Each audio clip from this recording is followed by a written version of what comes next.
P block elements में periodicity of properties में ionisation energy का कॉन्सेप्ट। तो प्रीवियस में हमने पढ़ा था कि एटॉमिक साइज, एटॉमिक रेडिया और उसके बाद हमने पढ़ा कि इलेक्ट्रोनेगेटिव का कॉन्सेप्ट क्या होता है पी ब्लॉक एलिमेंट्स में, या जो हमारे पास जनरली क्या होती है कि पीरियोडिक टेबल में। अब देखेंगे हमारे पास आयोनाइजेशन एनर्जी हमारे पास क्या होती है कि अगर हम थोड़ा सा जनरली डिफाइन करें उसके बाद हम ट्रेंड देखेंगे कि पी ब्लॉक एलिमेंट्स में इसका ट्रेंड क्या है। कि आयोनाइजेशन एनर्जी, आयोनाइजेशन मतलब के आयंस, कौन से आयंस, मतलब कि जब हम क्या करते हैं कि कोई भी एलिमेंट्स होता है उस एलिमेंट्स में लास्ट वैलेंशियल में से इलेक्ट्रॉन्स को जब क्या करते हैं कि रिमूव करते हैं, जब इलेक्ट्रॉन्स को रिमूव करने में जो एनर्जी यूज होती है वो एनर्जी हमारे पास क्या होती है, आयोनाइजेशन एनर्जी यूज होती है। ठीक है, एक हमारे पास इलेक्ट्रॉन अफिनिटी होती है, एक आयोनाइजेशन एनर्जी होती है। दोनों में डिफरेंस क्या होता है कि आयोनाइजेशन का मतलब होता है कि इलेक्ट्रॉन्स रिमूव करने में जो एनर्जी यूज करें वो आयोनाइजेशन एनर्जी कहलाएगी।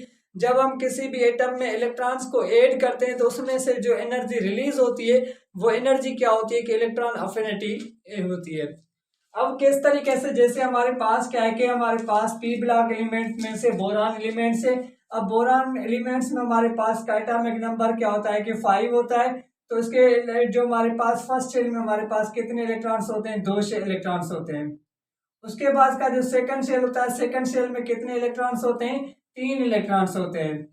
अब जो यहाँ पे देखेंगे हमारे पास इसका ऑक्टेट तो कंप्लीट नहीं है। ऑक्टेट के लिए कितने इलेक्ट्रॉन्स चाहिए, 8 इलेक्ट्रॉन्स चाहिए। तो हमारे पास में क्या है कि इस एटम में 3 इलेक्ट्रॉन्स हैं। अब ये 5 इलेक्ट्रॉन्स या तो गेन करेगा या तो ये 3 इलेक्ट्रॉन्स क्या करेगा कि किसी दूसरे को ट्रांसफर करेगा। जब गेन करेगा उसमें से एनर्जी रिलीज होगी, वो कौन सी होगी, इलेक्ट्रॉन अफिनिटी होगी। जब ये क्या करेगा कि अपने ये 3 इलेक्ट्रॉन्स यहाँ से क्या करेगा, रिमूव करेगा। फॉर एग्जाम्पल किसी और एटम को चाहिए, कौन सा और एटम, जो हमारे पास क्या है कि नाइट्रोजन है।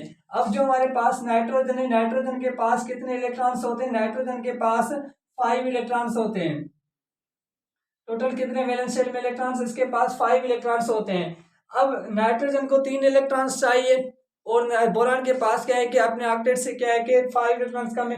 तो जब ये क्या करेगा कि इस इलेक्ट्रॉन्स को रिमूव करेंगे तो हमारे पास एलिमेंट्स को देंगे।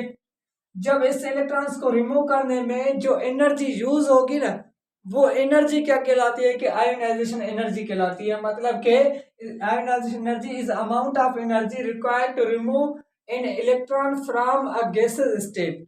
मतलब कि कोई भी हमारे पास एटम में, उस एटम में से इलेक्ट्रॉन्स को रिमूव करेंगे, कौन से, मतलब कि जब इलेक्ट्रॉन्स रिमूव होता है तो वो एटम क्या होता है कि गैसेस, एटम में गैसेस स्टेट में आ जाता है। यहाँ पे इस तरीके से समझें कि जब इलेक्ट्रॉन्स को रिमूव करते हैं गैसेस स्टेट में आ जाता है तो उसमें से जो एनर्जी हम यूज करते हैं वो एनर्जी हमारे पास क्या होती है कि आयोनाइजेशन एनर्जी होती है। आयोनाइजेशन एनर्जी जो होती है उसको हम किससे शो करते हैं कि हमारे पास जूल पर, हमारे पास क्या होता है कि जूल पर मोल या किलो जूल पर मोल, आप इसको इस तरीके से भी कह सकते हैं, किलो जूल पर मोल जो हमारे पास एनर्जी होती है। हमेशा जो है आयोनाइजेशन एनर्जी उसका यूनिट हमारे पास क्या होगा कि जूल पर मोल। जूल हमारे पास क्या है कि इसका ऐसा यूनिट है। अब जो हमारे पास क्या है कि इसका ट्रेंड हमारे पास क्या होता है कि ट्रेंड अगर हम देखें तो आयोनाइजेशन एनर्जी का पी ब्लॉक एलिमेंट्स में ट्रेंड कौन सा है कि हमने देखा है कि टॉप टू बॉटम, मतलब कि फर्स्ट हमारे पास क्या है कि पी ब्लॉक में से बोरान फैमिली है, उसके बाद कार्बन, उसके बाद नाइट्रोजन, ऑक्सीजन और फ्लोरीन, उसके बाद क्या है कि नियॉन एलिमेंट्स। अब ये टोटल हमारे पास पी ब्लॉक एलिमेंट्स में हमारे पास कितने ग्रुप्स आ जाते हैं, 5 ग्रुप्स आ जाते हैं, जिसमें हमारे पास ये क्या कहलाता है, हमारे पास थर्ड ए ग्रुप, उसके बाद हमारे पास ये क्या होता है कि फोर्थ, और ये हमारे पास 5, और ये हमारे पास 6, और ये हमारे पास 7, सॉरी, ठीक है, और ये हमारे पास 7, और ये हमारे पास क्या होता है, एक ए ग्रुप कहलाता है। अब जो हमारे पास आयोनाइजेशन एनर्जी का पी ब्लॉक में ट्रेंड ये होता है कि हमने देखा है तो टॉप टू बॉटम में क्या होती है कि एटॉमिक साइज इंक्रीज होती है, एटॉमिक साइज इंक्रीज होती है। और लेफ्ट टू राइट जो हमारे पास तरीके जब हम जाते हैं तो हमारे पास क्या होता है कि न्यूक्लियर चार्ज जो होती है वो क्या होती है कि न्यूक्लियर चार्ज होती है वो क्या होती है कि इंक्रीज होती है। अब यहां से आप समझना, टॉप टू बॉटम में अगर हम आ रहे हैं, टॉप टू बॉटम में तो साइज क्या हो रही है कि इंक्रीज हो रही है। और लेफ्ट टू राइट अब पीरियोडिक टेबल में जा रहे हैं तो हमारे पास न्यूक्लियर चार्ज क्या हो रही है कि इंक्रीज हो रही है। जब किसी भी एटम की साइज इंक्रीज होती है तो उस एटम का न्यूक्लियर फोर्स जो होता है वो क्या होता है कि डिक्रीज हो जाता है। जब साइज इंक्रीज होती है तो उसका न्यूक्लियर फोर्स क्या होता है कि डिक्रीज हो जाता है। जब किसी भी एटम का न्यूक्लियर फोर्स डिक्रीज हो जाएगा तो उसका लास्ट वैलेंशियल इलेक्ट्रॉन्स क्या होता है कि फ्री हो जाता है। जब लास्ट वैलेंशियल इलेक्ट्रॉन्स फ्री होगा तो वो इसी तरीके से इलेक्ट्रॉन्स क्या होता है कि उस एटम में से रिमूव हो जाता है। उसको ना तो आप इतनी ज्यादा एनर्जी देंगे, वो जल्दी में क्या होगा कि उस एटम में से जो होगा वो रिमूव हो जाएगा। अगर किसी भी एटम में नंबर ऑफ जो न्यूक्लियर चार्ज क्या है वो ज्यादा है तो फोर्स ऑफ अट्रैक्शन ज्यादा होगा। यहाँ पे इस तरीके से समझिए कि हमारे पास ये क्या है कि बोरान का एटम है जिसमें क्या है कि 5 प्रोटॉन्स हैं। अब यहाँ पे क्या है कि 2 इलेक्ट्रॉन्स, यहाँ पे 3 इलेक्ट्रॉन। दूसरा क्या है कि कार्बन का हमारे पास है, कार्बन में कितने प्रोटॉन्स हैं हमारे पास 6 प्रोटॉन्स हैं इसमें। तो इसमें भी क्या है कि 2 शेल है, दोनों की साइज सेम है। अब यहाँ से क्या है कि जितने नंबर ऑफ प्रोटॉन्स ज्यादा होते हैं तो न्यूक्लियर फोर्स क्या होता है कि ज्यादा होता है। न्यूक्लियर फोर्स ज्यादा होगा तो इस न्यूक्लियस का इस इलेक्ट्रॉन्स पे क्या होगा कि फोर्स ऑफ अट्रैक्शन क्या होगा कि ज्यादा होगा। अब जितना ज्यादा फोर्स ऑफ अट्रैक्शन होता है तो ये इलेक्ट्रॉन्स क्या होंगे इतने ज्यादा क्या होंगे कि मतलब कि कंप्रेस होंगे एटम में, स्ट्रेन उनकी जो स्ट्रांग होंगे, स्ट्रांगली कंप्रेस होंगे। वो क्या होंगे कि हमारे पास एटम में ज्यादा मजबूत इलेक्ट्रॉन्स होंगे।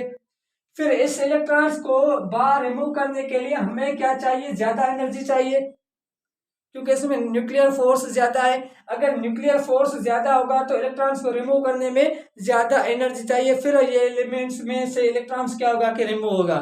तो जनरली जो हमारे पास इसका ट्रेंड होता है तो जो पी ब्लॉक एलिमेंट्स में top to bottom ionisation energy जो होती है वो क्या होती है कि डिक्रीज होती है। ठीक है, डिक्रीज क्यों होती है, रीजन हमारे पास क्या है, तो रीजन हमारे पास इसका ये है कि ड्यू टू इंक्रीज जो हमारे पास क्या होता है कि एटॉमिक साइज इसकी क्या होती है कि इंक्रीज होती है। एटॉमिक साइज अगर इंक्रीज हो रही है तो आयोनाइजेशन एनर्जी भी क्या हो जाएगी, डिक्रीज हो जाएगी क्योंकि न्यूक्लियर फोर्स क्या होगा कि डिक्रीज होगा। अगर देखें तो हमारे पास लेफ्ट राइट जो हमारे पास लेफ्ट टू राइट